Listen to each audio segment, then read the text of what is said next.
નમસ્કાર. ચાલો આજે એક એવા વિષય પર વાત કરીએ જે આપણા બધાના જીવન સાથે સીધો જોડાયેલો છે. હા, હું વાત કરું છું ગ્રામ પંચાયતની, આપણા ગામની પોતાની સરકાર.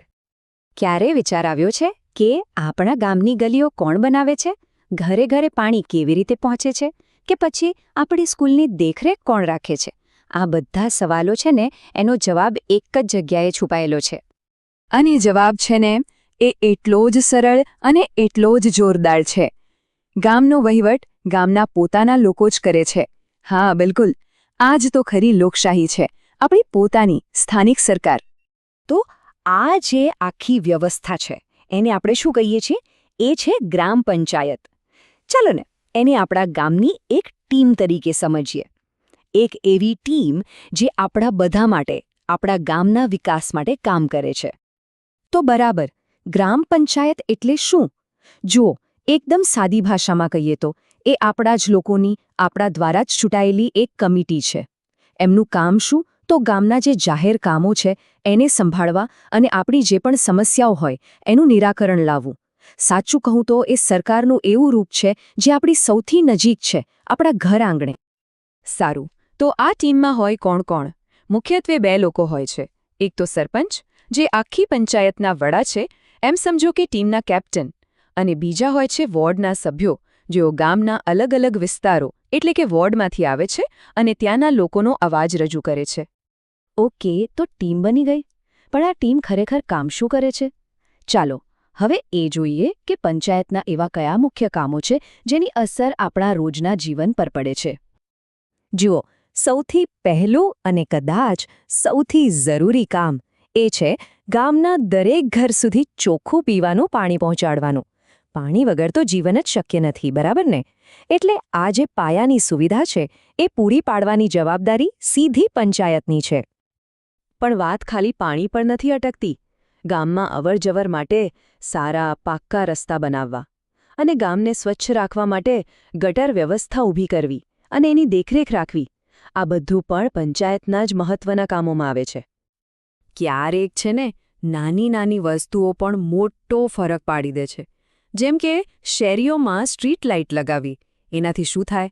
રાત્રે આવવા જવામાં સલામતી લાગે અને ગામનું જીવન પણ વધુ સહેલું બને.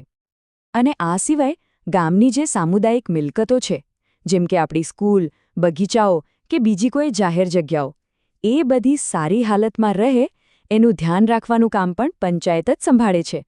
આ બધું આપણા બધા માટે જ તો છે. પણ એક મિનિટ, આ જે ટીમની આપણે વાત કરી રહ્યા છીએ એના સભ્યોને પસંદ કોણ કરે છે? જવાબ બહુ સીધો છે, આપણે પોતે, ગામના લોકો, મત આપીને. તો ચાલો હવે સમજીએ કે આખી ચૂંટણીની પ્રક્રિયા ચાલે છે કેવી રીતે. નવી પંચાયત બનાવવાની આખી પ્રક્રિયા છે ને, એ સાચા અર્થમાં લોકશાહીનો એક ઉત્સવ છે. સૌથી પહેલાં તો મતદાર તરીકે આપણું નામ નોંધાવવું પડે. પછી આવે ચૂંટણીનો દિવસ, જ્યારે આપણે આપણો કિંમતી મત આપીએ છીએ. એ પછી મત ગણાય છે અને છેલ્લે વિજેતાઓના નામ જાહેર થાય છે અને આપણને આપણી નવી પંચાયત મળે છે. અને આ આખી પ્રક્રિયામાં સૌથી અગત્યની વાત કઈ છે ખબર છે? એ છે કે ગામના દરેક પુખ્ત વ્યક્તિને મત આપવાનો અધિકાર છે.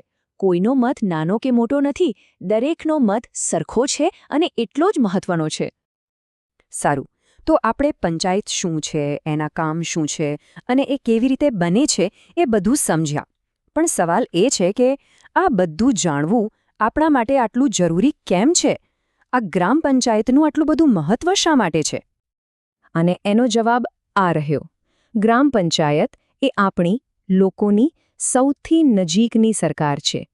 એક એવી જગ્યા છે જ્યાં આપણે આપણી વાત, આપણી સમસ્યા સીધી રીતે રજૂ કરી શકીએ છીએ. અને એટલું જ નહીં, એને ઉકેલમાં પણ ભાગ લઈ શકીએ છીએ. આ એક વાક્ય છે ને, એ આખી વાતનો સાર કહી દે છે. તે સુનિશ્ચિત કરે છે કે ગામની જરૂરિયાતો ગામના લોકો દ્વારા જ પૂરી થાય. આનાથી વધુ સારું સ્વશાસનનું ઉદાહરણ બીજું શું હોઈ શકે? તો ચાલો આ વાત પૂરી કરતા પહેલાં આપણે બધા એક વિચાર કરીએ કે આપણા ગામને રહેવા માટે હજી વધુ સારી જગ્યા બનાવવા માટે શું કરી શકાય. યાદ રાખજો, જવાબ ક્યાંય બહાર નથી, એ આપણી પોતાની ભાગીદારીમાં જ છુપાયેલો છે.